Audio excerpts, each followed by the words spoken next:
ಆಚಿ ಮಸಾಲ. ಎಂತ ಅಡಿಗೆಯ ರುಚಿಯಾಗೋ ರಹಸ್ಯವು 20 ರೂಪಾಯಿ. ಕಲಾವಿದ ಆಗಿದ್ದು ತಪ್ಪಾಯಿತು ಅನ್ನೋ ಒಂದು ನಿಮಗೆ ಏನಾದರೂ ಆಲೋಚನೆ ಯಾವತ್ತಾದರೂ ಬಂದಿರೋದು ಉಂಟಾ? ಇಲ್ಲಮ್ಮ, ನಾನು ಮಿಲಿಟ್ರಿಗೆ ಹೋಗಬೇಕು ಅಂತ ಹೋದವನು 83ರಲ್ಲಿ. ಮಿಲಿಟ್ರಿಯಿಂದ ಕಣ್ಣಿನ ಸಮಸ್ಯೆಯಿಂದ ಹೊರಗೆ ಬಂದಾಗ ನಾನು ಜಾತಿ ಮತ ಕುಲ ಗೋತ್ರ ಎಲ್ಲ ಬಿಟ್ಟು ನನ್ನ ಹೆಸರನ್ನು MK ಮಠ ಮಾಡಿಕೊಂಡೆ. ದೇಶಕ್ಕಾಗಿ ಹೋರಾಡಬೇಕು ಅಂತ ಹೋದವನು.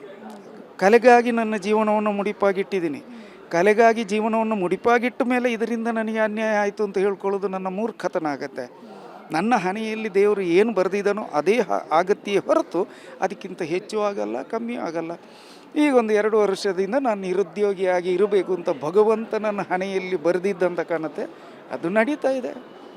ಮುಂದೊಂದು ದಿನ ಒಳ್ಳೆ ದಿನ ಬರಲೂಬಹುದು.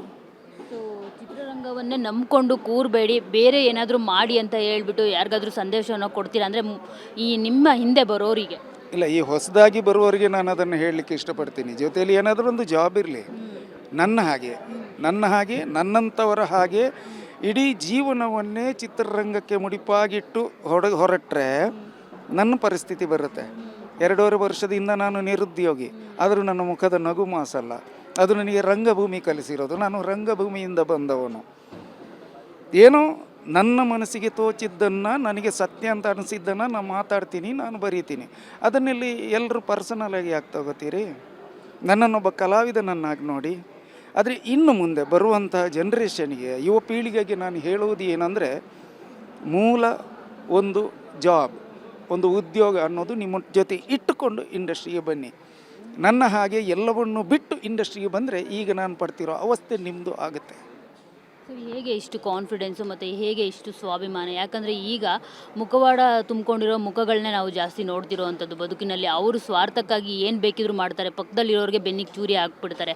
ಸೊ ಹೇಗೆ ಇಷ್ಟು ಕಾನ್ಫಿಡೆನ್ಸ್ ಆಗಿ ನಿರುದ್ಯೋಗ ಅಂತ ಹೇಳ್ಕೊಳ್ತಿದ್ದೀರಾ, ಆದರೂ ಹೇಗೆ ಇಷ್ಟು ಕಾನ್ಫಿಡೆನ್ಸ್ ಆಗಿ ಇದ್ದೀರಾ ಅಂತ ನನಗೆ ಅರ್ಥ ಆಗ್ತಿಲ್ಲ ಸರ್. ನನ್ನ ಮೂಲ ಗುರು ಅಂದರೆ ಮೊದಲ ಗುರು ಕಾಸರಗೋಡು ಚಿನ್ನ ಅವರು ನನಗೆ ವಂಚನೆ ಕಲಿಸಲಿಲ್ಲ, ಯಾರಿಗಾದರೂ ಮೋಸ ಮಾಡೋಂಥ ಕಲಿಸಲಿಲ್ಲ.